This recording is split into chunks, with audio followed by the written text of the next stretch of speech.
नहीं बने उससे ज़्यादा कम हो सकती है। तो हमें इसलिए उद्यमी बनाना है, इसलिए हमें जो है वो एंटरप्रेन्योर बनाना है, क्योंकि अब नौकरी ढूंढने से काम नहीं बनने वाला है। मगर उसके लिए प्रधानमंत्री ने एक ऐसा ढांचा हमें बना के दिया है कि अगर हम उसको अच्छी तरह से इस्तेमाल करें, जो मैंने आपको सब बताया, मैं पूरे नाम नहीं लेना चाहता, मगर इस समय सब कुछ मौजूद है। 1.2 बिलियन हमारे पास फ़ोन कनेक्शन है दुनिया में, चाइना में भी शायद इतने नहीं। 870 मिलियन इंटरनेट कनेक्शन है हमारे पास। 450 नए बैंक अकाउंट हमने खोल दिए हैं। आज 98% पॉपुलेशन के पास हमारा बैंक अकाउंट है। इसलिए मतलब मैं ये क्यों कह रहा हूँ कि ये सब, क्योंकि आज हम तैयार हैं, मगर जो सबसे बड़ा काम हमें करना है वो ये कि अपनी मानसिकता बदलना है।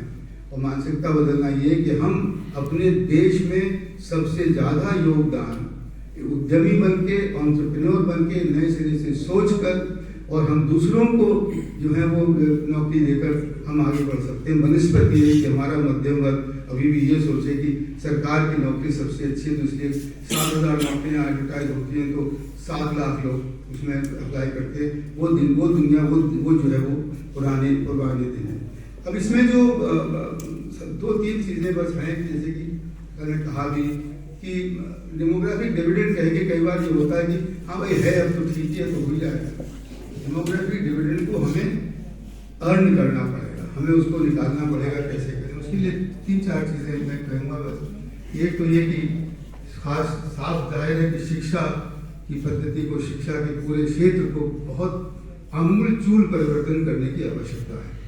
मैं सोच समझ के कह रहा हूँ, आमूल-चूल परिवर्तन करने की आवश्यकता है, जिससे कि बच्चे को 3 साल की उम्र से भी शुरू किया जाए कि वो सवाल पूछे, उस सवाल का उसके जवाब मिले, घर में भी और स्कूलों में भी। ये जो हमें तरीका, जैसे हम बड़े होते हुए था कि क्लास में अगर टीचर और घर में अगर पिताजी आंख दिखाएं तो बस चुपचाप समझ लो, वो करना है, ऐसे करके बैठ जाओ, क्यों पूछ रहे हो, वो बिल्कुल नए सिरे से बदलना होगा। हमें एक ऐसी शिक्षा पद्धति बनाना पड़ेगी जिसमें कि बच्चों को अपने एक जीवन में कई बार नौकरी नहीं, करियर बदलने की क्षमता आ सके। उसमें हमेशा सीखने की क्षमता हो, कंटिन्यूअस लर्निंग की क्षमता हो। अगर वो जब तक नहीं होगा तब तक, ये हमारी यूनिवर्सिटीज में भी हाल नहीं है, वो ये यूनिवर्सिटीज में भी इस बात की कमी है कि उनको सीखने के लिए तत्परता नहीं बढ़ा रहे, उनकी क्यूरियोसिटी नहीं जगा रहे। उसके जो दूसरा है, उसके भी पहला कदम है, वो है हमारा स्वास्थ्य का क्षेत्र। आज बिल्कुल, मैं अभी लंदन में था, हफ्ते भर वहाँ पे एक कॉन्फ्रेंस हो रही थी लेड पॉइजनिंग पर।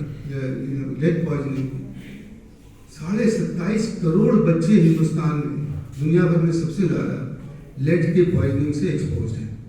इसका नतीजा क्या होता है कि मेंटल डेवलपमेंट रुक जाता है।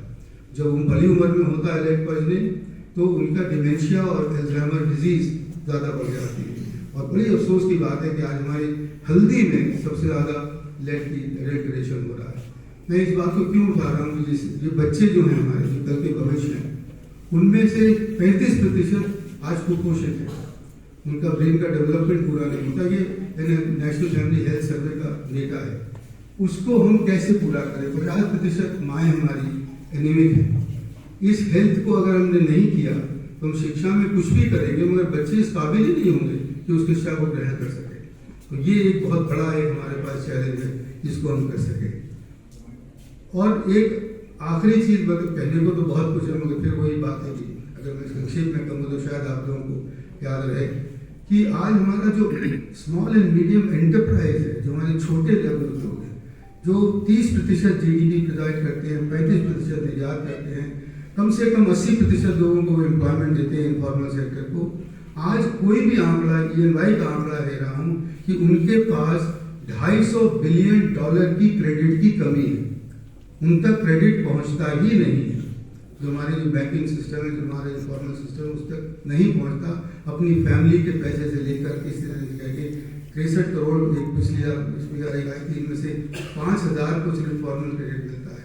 अगर हम इस क्षेत्र तक, इन लोगों तक नहीं पहुँच पाए और हमने इनको मेन स्ट्रीम नहीं किया, और ये नीति आयोग में एक बहुत बड़ी पहल थी, और उसी तरह से प्रधानमंत्री ने भी ये पहल की थी। इसमें जो मैंने आपको बताया था, इसमें एक प्रोग्राम जो था जिसको OECM, ONDC और देश तीनों चीज़ें वही सीएम के बारे में आपको बताऊं क्योंकि बहुत अच्छा है। वो ये कि एक एग्रीगेटर, अकाउंट एग्रीगेटर है जिसमें कि जो कि कैश फ्लो देखकर बैंक को बताएगा कि ये छोटा उद्योग जो है वो आपके कर्जा लेने के काबिल है, ना कि कोलैटरल के लिए कि उसकी मकान की संपत्ति कितनी वगैरह इस तरह की चीजें। ये जो क्षेत्र है हमारा, जब तक ये नहीं पनपेगा और इसकी स्पर्धा ग्लोबल और रीजनल लेवल तक नहीं पहुंचेगी, अगर ये लोकल ही रह जाएगा कि जहां बनाया वहीं पर अपनी मिठाई बेच रहा है, अगर मैकडोनल्ड 120 देश में बिक सकता है तो बीकानेर वाला भी 120 देश में बिक सकता है। आज ये बात है, आज क्यों नहीं हो सकती और हमें करना पड़ेगी। उस चीज को अगर हम बढ़ाएंगे और उसकी अगर हम ग्लोबल कम्पिटिटिवनेस बढ़ाएंगे छोटे और मध्यम वर्ग के हमारे उद्योगों की, तभी जाके हम उस स्थिति में पहुंच पाएंगे कि हमारा देश फिर से उस स्तर पे पहुंच सके जैसे कि हम पहले थे, उससे पहले कि हमें जो है वो गुलाम बनाया गया। 18-17% हमारी शेयर, दुनिया का शेयर, उसी का मतलब ये कि $36 ट्रिलियन की इकोनॉमी, मतलब ये कि 10% सालाना एवरेज ग्रोथ ये देशों ने किया है। हम भी कर सकते हैं। 2003 से 2011 तक हम 8.5% में बढ़े क्योंकि वाजपेयी सरकार ने उस पर सारा काम किया था। आज फिर से वो पूरा का पूरा एक नींव डल गई है और नींव डाली जा चुकी है। बस अभी जो है कल ही के मैं कह रहा था कि शायद अब अगर हम इस रास्ते पर चले जो कि इस किताब में दिखाया गया है तो भारतवर्ष का गोल्डन पीरियड अभी हमारे आगे अगले 3 दशकों में होगा। बहुत बहुत धन्यवाद।